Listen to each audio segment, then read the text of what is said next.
chroeso i wasanaeth yma yng Nghapel Caer Salem. Mae'n Rhagfyr 27 a mae Dolig wedi'n pasio ni, a dwi'n gobeithio fod bob un o'ch chi wedi cael Dolig llawn heddwch yn lle bynnag oeddech chi. Da ni'n tri yma bore yma i arwain yr addoli, a dwi'n gobeithio fyddwch chi'n gallu ymuno efo ni ac yn canu nerth eich penna nôl adra. Mae'r gan gyntaf daeth Nadolig, da ni'n mynd i ganu, a mae o'n sôn fod Dolig wedi dod, be mae'n pobl yn neud dros Dolig, ond mae'n gorffan efo be ddylen ni ganolbwyntio ar dros Dolig. Felly, ar gyfer y gan gyntaf, newch chi plis ymuno efo ni.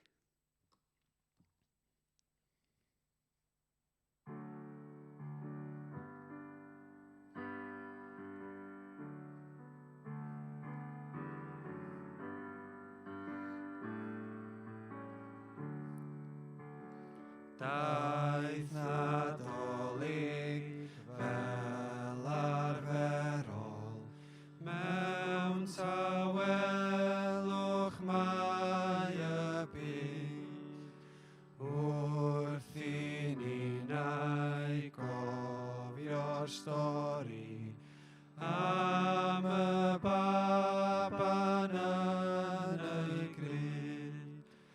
Cofio am y seren ddisglair, cofio am y presed tlawd, cofio'r eraill yn cyhoeddi, gen i Duw mewn gwisg o gnawd.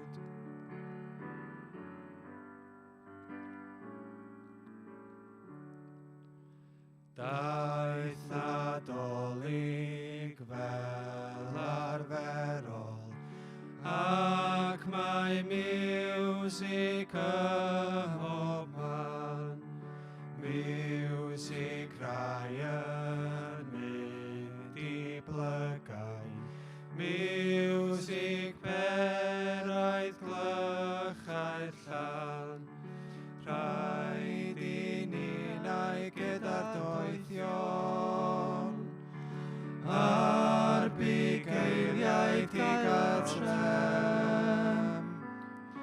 ar yr hwn sydd wedi ei eni, daw ymhres y Bethlehem.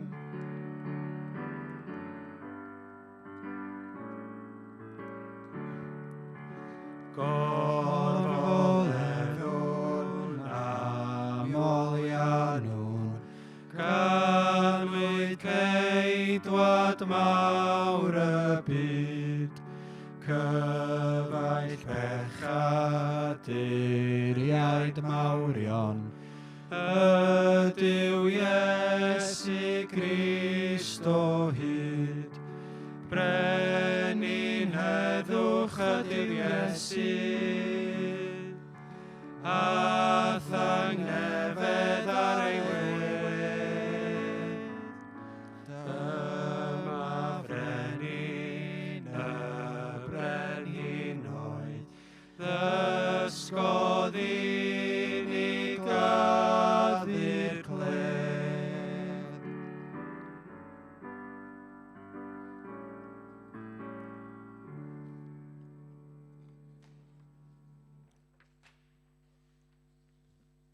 Dwi wedi ddarllen o'r Beibl bore yma yn Salm 122. Felly, os gynnwch chi'ch Beibl yn agos, Salm 122 di hwn, a mae o yn salm o fawl. Can ydi o am rywun sydd yn penderfynu mynd i rwla i addoli. Ac mae'n rhan o'r salma lle oedd pobl yn gweddio yn wrth fynd ar bererindod. Felly meddyliwch am y person yma, mae'n mynd ar bererindod i Jerusalem. A dyma sy'n mynd drwy feddwl o. Reit, Salm 122. Ro'n i wrth fy modd pan ddwedo nhw wrtho i, gadewch i ni fynd i deml yr arglwydd. Dyma ni'n sefyll y tu mewn i dy giatia, o Caer Salem. Ro'n i wrth fy modd pan ddwedo nhw wrtho i, gadewch i ni fynd i deml yr arglwydd. Dyma ni'n sefyll y tu mewn i dy giatia, o Caer Salem. Dyma ni'n sefyll y tu mewn i dy giatia, o Caer Salem. Mae Caer Salem yn ddinas wedi adeiladu i bobl ddod at ei gilydd ynddi.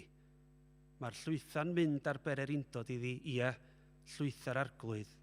Mae'n ddyletswydd ar bobl Israel i roi diolch i'r arglwydd.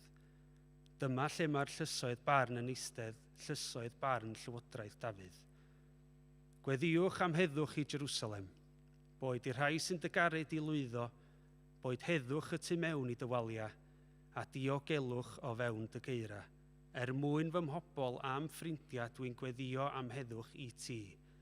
Mwyn teml yr arglwydd ein Duw, dwi'n gofyn am lwyddiant i ti.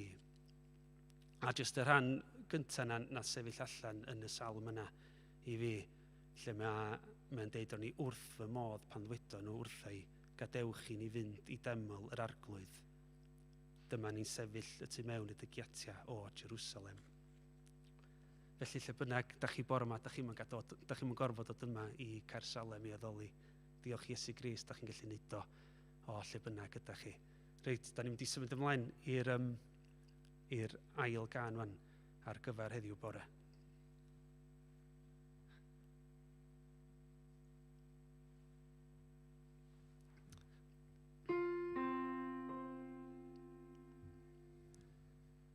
Ar gyfer heddiw'r bore'n faban bach,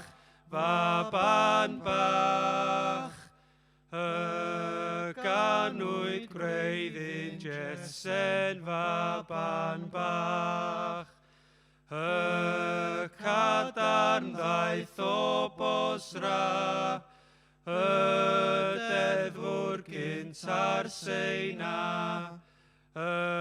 iawn gaid ar galfarian faban bach, yn signo bron Marian faban bach. Caid bywiol ddwfr Ezekiel ar lun mair, a gwirfes a Daniel ar lun mair. Caid bachgen doeth Eseia, raddewid roed i adda, yr alfa a'r omega ar lun mair, mewn cor y methlem Jiwda ar lun mair. Am hyn bechadur brysia fel yr wyt, i mofyn am dynoddfa fel yr wyt, i tir ag orwyd ffynon, ailch dy glwyfau dion, fel eira gwyn yn samon, fel yr wyt, gan hynny tir dyn brydlon, fel yr wyt.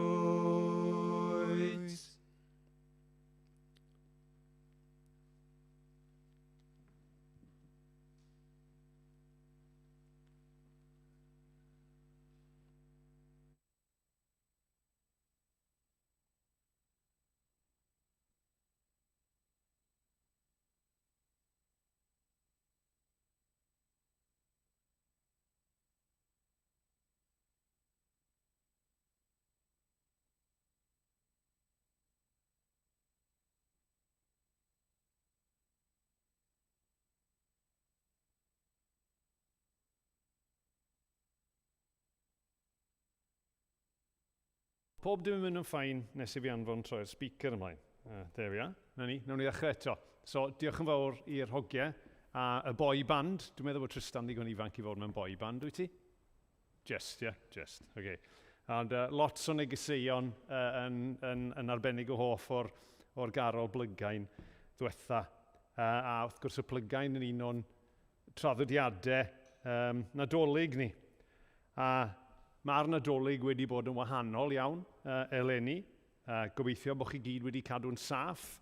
Ac bod y Nadolig yn wahanol, gobeithio bod chi wedi cael bendith o dreulio amser gyda teulu a ffrindiau fel oeddech chi yn dymuno. Ac wrth gwrs, dros yr wythnosau diwetha, dyn ni wedi bod yn darllen a meddwl am lot o eiriau, lot o broffwydoliaethau oedd yn sôn am y geni.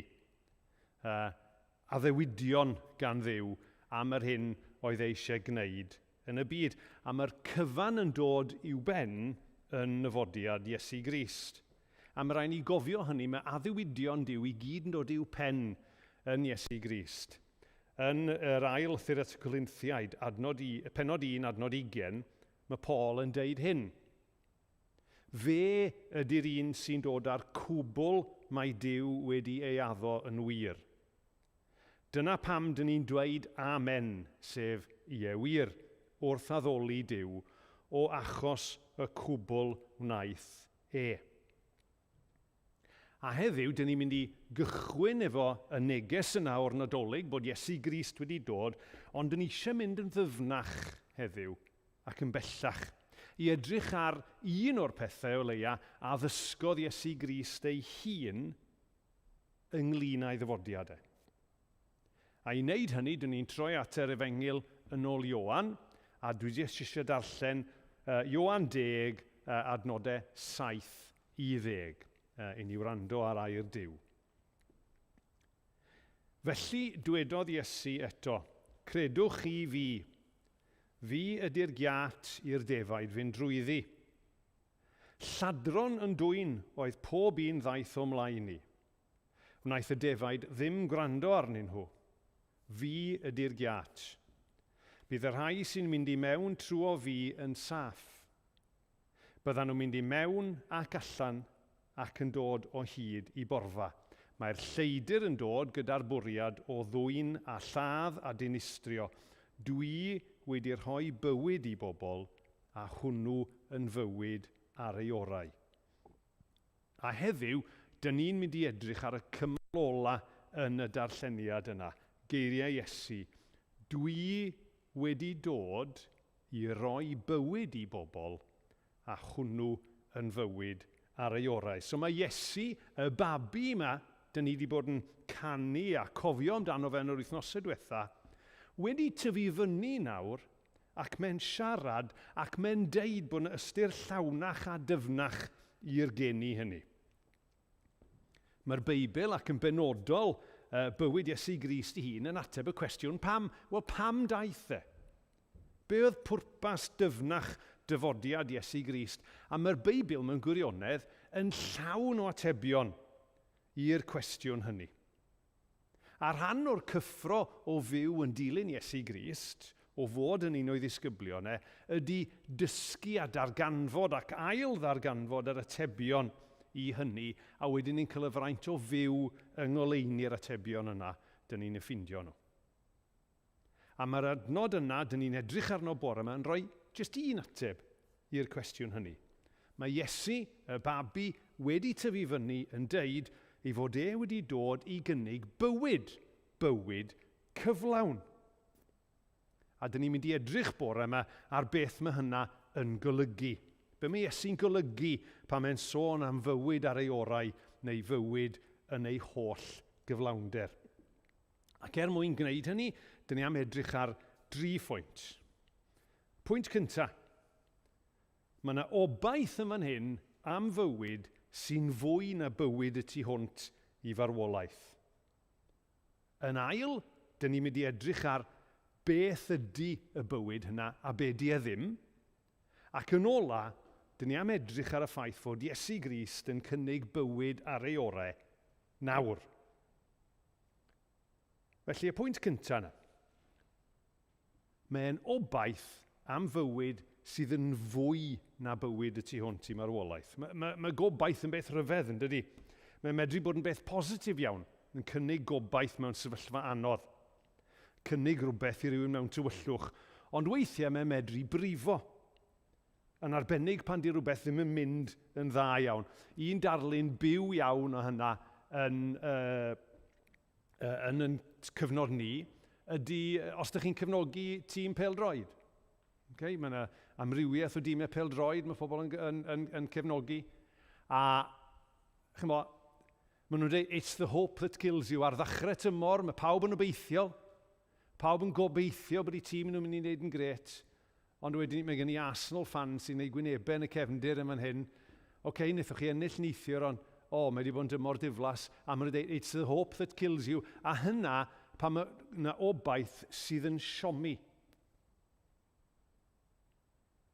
Nawr, dyn ni'n sôn lot yn y capel am obaith. A dyn ni'n sôn bore am obaith o fywyd, ond beth yw'r gobaith hynny? Ac ydyn ni'n cael yn siomi yno fe. A un problem yw bod ni'n dueddol o feddwl fod gobaith y Cristion ddim ond ar gyfer rhywbeth fydd yn digwydd ar ôl i ni farw.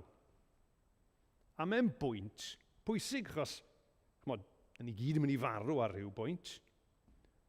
Ond fe wedodd Iesu wrth y lleidyr ar y groes, wir i ti, cei di ddod gyda mi i baradwys heddiw. Mae yna obaith y tu hwnt i'r bedd. Mae hynny'n bwysig. Ond mae'r geiriau yma o Ioan 10:10 yn deud bod bywyd yn Iesu yn golygu llawer mwy na hynny. Mae Iesu yn cynnig bywyd i ddod, ond mae hefyd yn cynnig bywyd nawr. Mae'n cynnig bywyd tragwyddol, a mae'r bywyd tragwyddol yna yn dechrau pan dyn ni'n dod i'w nabod a'i gredu a'i ddilyn e. Yn Ioan 17 adnod 3, mae Iesu hun yn deud y geiriau hyn. Dyma beth ydy bywyd tragwyddol. Iddyn nhw dy nabod di, yr unig dduw sy'n bodoli go iawn, a Iesu y Meseia wyt ti wedi ei anfon. Felly, mae bywyd ar ei orau ar gael i ni nawr. Os ydyn ni yn credu'n barod, mi fedrwn ni brofi y bywyd yna ar ei orau nawr. Os ydyn ni heb ddod i gredu eto, mae'r bywyd yna yn cael ei gynnig i chi y bore yma, os ydych chi yn troi at Dduw. So dyna'r pwynt cyntaf. Yr ail bwynt yw, be di'r bywyd yna a be di e ddim? Pan dyn ni'n sôn am fywyd ar ei orau, mae yna ddryswch yn codi weithiau. Mae yna gamddeall yn medru codi weithiau o beth yw bwriad Iesu. A un peth dyn ni'n camddeall yw, mae yna dueddiad yno ni yn arbennig i rywun sy'n edrych o'r tu allan i feddwl mae bywyd sydd yn deud lot o bethau ydych chi ddim yn cael wneud ydy bywyd y Cristion. Mae ffordd o rwystro pobl rhag mwynhau bywyd ydy Cristnogaeth. Mae rhyw bunch o spoil sports ydyn ni. Ydych chi'n mynd fod i wneud hyn, ydych chi'n mynd fod i wneud y llall. A mae'n rhaid i ni fel Cristnogion dderbyn siar o'r cyfrifoldeb bod pobl yn credu hynny.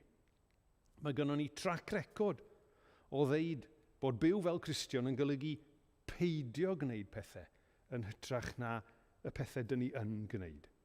Nawr, pidwch yn camddeallu, mae'r Beibl yn glir iawn bod Duw yn disgwyl pan mae rhywun wedi dod yn Gristion bod nhw yn byw yn wahanol ac mae hynny'n golygu peidio a gwneud rhai pethau. Ac mae'n medru wneud ni'n amoblogaidd ac allan o step efo'r byd.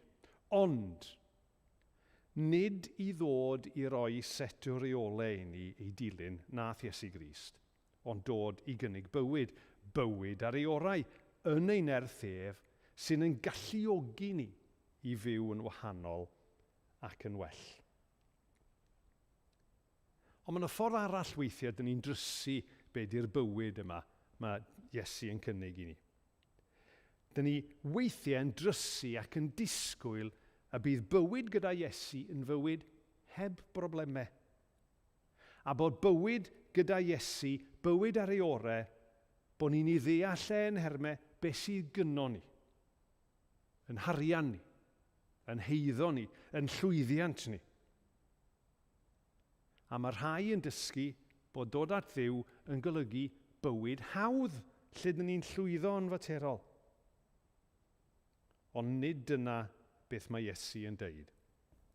Nid dyna be mae'r Beibl yn dangos. Mae'n dangos yn hytrach pobl Dduw, pobl fatha chi a fi, yn gwynebu realiti bywyd, ond yn gwneud hynny nghwmni Duw. Yn gwneud hynny gyda Iesu yn gwmni i ni. Ac os edrychwn ni ormod ar bethau materol, y pethau dyn ni'n gweld, dyn ni'n gwneud camgymeriad. Grandwch ar beth ddedodd Iesu yn Efengyl Mathew, pennod 6 adnod 20. Casglwch drysorau i chi'ch hunain yn y nefoedd, all gwyfyn a'r hwd ddifetha dim byd yno, a does dim lladron yno i ddwyn dim byd. Mae unrhyw bethau materol sgynnon ni yn mynd i ddiflannu trwy'n dwylo ni. Mae'n fatha tywod. Ydych chi wedi trio dal tywod er enghraifft unrhyw bryd? A mae jyst yn rhedreg trwy'ch dwylo chi. A tydi'r pethau materol nhw ddim yn bodloni go iawn yn y pen draw. Eilinod gwael y llawr ydyn nhw, fel ledodd Anne Griffiths. A dyn ni'n cael yn twyllo i feddwl bod nhw'n bethau special iawn. Ond dyn nhw ddim byd mewn gwirionedd. Fe ddwedodd C.S. Lewis, yr awdur enwog, bod ni wedi colli golwg ar pa mor wych a real ydy addewidion Duw. Gwrandwch ar y dyfyniad yma gan C.S. Lewis. We are half-hearted creatures fooling about with drink and sex and ambition when infinite joy is offered to us, like an ignorant child who wants to go on making mud pies in a slum because he cannot imagine what is meant by the offer of a holiday at the sea. We are far too easily pleased. Mae yna fwy i'w gael. Mae yna fwy i'w gael na be welwn ni. Mae yna fwy i'w gael yn Iesu Grist. Fel didodd Anne Griffiths. Beth sydd i mi mwy awnelwyf ag eilinod gwael y llawr. Tystio rwyf nad yw ei cwmni i'w gystadlu am Iesu mawr. O am aros yn ei gariad ddyddiau foes, a dyna di'r bywyd. Dyna di'r bywyd mae'n cynnig i ni. Cael aros yn ei gariad ddyddiau fy oes. Am hwnna dod â ni'r trydydd pwynt. Mae'n cynnig bywyd i ddod, ond mae'n cynnig bywyd ar ei orau nawr. Mae'n golygu bywyd yn ei holl ddawnder. Mae'r gair groi gyda gair perisos. A mae hynny'n cyfieithu digonedd anghyffredin, rhywbeth sy'n mynd dros ben llestri, rhywbeth sydd yn uwch, rhywbeth sydd yn rhagorol. Mae'n ddarlun o fywyd sy'n gorlifo. Bywyd sydd â blas go iawn iddo. A mae blas yn bwysig, yn dydi? Dyn ni'n ddiddorol iawn di gweld yn adeg y feirws, mae un o symptomau'r feirws ydy bod pobl yn colli blas. Oedd Lowry yn siarad efo perthynas rai wythnosau yn ôl oedd wedi cael y feirws ac wedi gwella, ond hyd yn oed ar ôl gwella o'r feirws am gyfnod hir, mae wedi bod yn methu cael blas. A hwnnw wedi bod yn ddiflas iawn. Blas ar beth mae Iesu yn cynnig felly? Blas ar fywyd. Nid rhyw fywyd llwm, cul, heb fwynhad a phleser, ond bywyd sydd yn mwynhau ac yn gwerthfawrogi rhoddion Duw. Ond yn bwysicach na gwerthfawrogi'r rhoddion, gwerthfawrogi'r un sydd yn rhoi y rhoddion hynny. Ac os newn ni hynny, mae Duw yn addo bywyd na allwn ni ddychmygu hebddo fe. Mae Paul yn y llythyr at y Corinthiaid yn dyfynnu y proffwyd Eseia yn deud y geiriau hyn. Welodd yr un llygad, chlywodd yr un glist, wnaeth neb ddychmygu beth mae Duw wedi ei baratoi i'r rhai sy'n ei garu. Felly, dyn ni wedi atgoffa'n hunain heddiw. Mae bywyd tragwyddol sy'n dechrau nawr yw bywyd o adnabod Iesu a'i brofi yn ein bywyd ni, yn ei ras a'i gariad. A dyna beth yw bywyd y Cristion, cael profi'r bywyd hynny a tyfu yno fe, fel mae ail-lythyr Pedr yn deud. Dwi am i chi brofi mwy a mwy o ffafr a haelioni ein harglwydd a'n hachubwr Iesu Grist, a dod i'w nabod yn well. Ac mae'r ffafr a'r haelioni yna ar gael i ni nawr yng nghanol reality Nadolig 2020. A bydd e'r gael yng nghanol reality 2021 beth bynnag fydd hwnna'n golygu. Ond dyn ni'n edrych ar Nadolig sy'n newydd basio, a be dyn ni'n gweld? Ie, dyn ni'n gweld gen i babi, ond gen i babi a dyfodd i wneud rhywbeth anhygoel a rhyfeddol. I gynnig bywyd i ni, a hwnnw yn fywyd ar ei orau. A mae hyn yn wybodaeth anhygoel. Ond chi'n gwybod be, mae yna lot o bethau dych chi a fi'n gwybod. Ond y cwestiwn yw sut dyn ni'n ymateb iddo fe. Be dyn ni'n gwneud efo'r wybodaeth yna? Dyn ni'n gwybod. Dwi wrthi'n darllen llyfr ar hyn o bryd gan ddyn o'r Rhys Llwyd. Ac yn fanna, mae'n sôn am y ffaith fod pobl Dduw yn gwybod lot ynglyn â'r hyn mae Duw wedi gwneud drostyn nhw. Ond y cwestiwn mae Rhys Llwyd yn gofyn ydy, what will they do with that knowledge and the privilege and responsibility of having it? So be di'n ymateb ni bore yma? Be di'ch ymateb chi? Be di'f ymateb i? Wel, mwyn gallu ymateb yn iawn, dwi'n awgrymu bod ni'n cael un Anne Griffiths moment arall. Fe sgwennodd Anne Griffiths am y bywyd yma ar ei orau mewn ffordd hyfryd iawn yn ei emynau. Ac mae wedi deud gymaint yna pa mor arbennig yw hynny a sut y dylen ni ymateb i hynny. A efo'r geiriau ar y sgrin nawr, dwi'n eich gwahodd chi i ddeud gyda fi un pennill fel ymateb i'r hyn dyn ni wedi dysgu am Iesu bore yma. O fenaid, gwel a ddasrwydd y person dwyfol hwn. Dy fywyd mentra arno a bwrw arnoth bwn. Mae'n ddyn i gyd ymdeimlo ath holl wendidau i gyd. Mae'n dduw i gario'r orsedd a'r ddiafol cnawd a byd. Dewch i ni weddio. O arglwydd, dyn ni diolch i ti am y fendith dyn ni wedi cael yn Nadolig yma. Dyn ni'n gwybod bod wedi bod yn wahanol iawn. Ond arglwydd, dyn ni wedi bod yn gallu cofio. Dyn ni wedi bod yn gallu cofio am y dawel sanctaidd nos na pan addest i'r byd. A diolch i ti am ein atgoffa ni heddiw arglwydd fod ti wedi dod i ni gael bywyd a hwnnw yn fywyd ar ei orau. Helpa ni pob un ohono ni fan hyn ac adre i ymateb i hynny a rhoi yn hunain yn dy law di. O ddiwyn tad, dyn ni ddim yn gwybod beth sy'n rownd y gornel. Mae'r flwyddyn yma wedi bod yn flwyddyn mor rhyfedd. Ond beth bynnag ddaw, rwy ti'n cynnig bywyd ar ei orau i ni. Dim ond i ni roi hunain yn dy ddwylo di, a dyn ni'n gwneud hynny nawr arglwydd. Amen. Iawn, dyn ni'n mynd i gael can arall mewn munud, a dwi wedi'n nghofio'r coeddiadau. Mae fy support team i yn tynnu sylw at y ffaith bod wedi'n nghofio y coeddiadau. Dwi'n ymddihirio am hynny. Y prif beth pwysig dwi eisiau pwysleisio efo'r coeddiadau, fel oedd yn cael ei wneud disil diwetha, yw bod y casgliad heddiw yn mynd at ysgol Pendalar.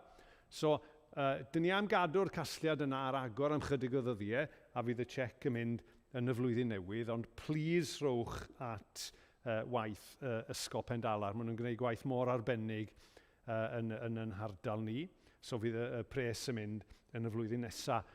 O ran yr Oedfa i ddod a trefniadau'r capel, fydd yna ddim byd yn ystod yr wythnos nawr yn yr wythnos yna sydd yn dod, ond fydd yna Oedfa ar-lein arall y Sul nesaf, a fyddwn ni'n parhau ar-lein yn unig wedyn nes bod y sefyllfa yn newid. So, dyn ni'n pob bendith i chi, diolch i chi am wrando, a cadwch yn saff a pob bendith i chi yn ystod flwyddyn. So, os na i wahodd Tristan a Cynnan mlaen ar gyfer y gan ola.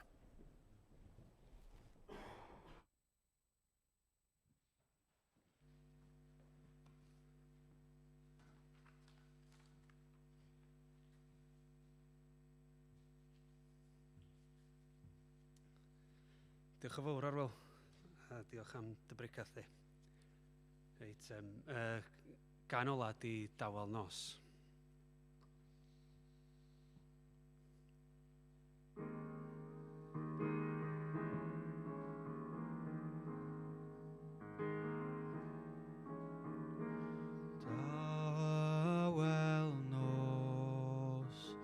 Sanctaidd yw'r nos, cwsg a gerdd, wain a'r hos, eto neffromau Joseph a Mair, faban Arwel ynghwsg yn y gwair, cwsg mewn gwynfyd a hedd, cwsg mewn gwynfyd a hedd. Awel nos, sanctaidd yw'r nos, welefri, serendlos, dawr bugeiliaid a'r doethion i'r drws, faban Arwel yr wyt i mor dlws, cwsg mewn gwynfyd a hedd, cwsg mewn gwynfyd a hedd.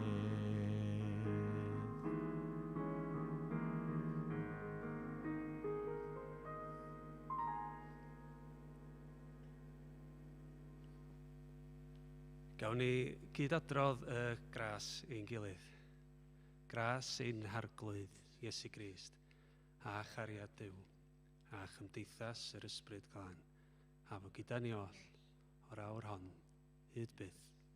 Amen.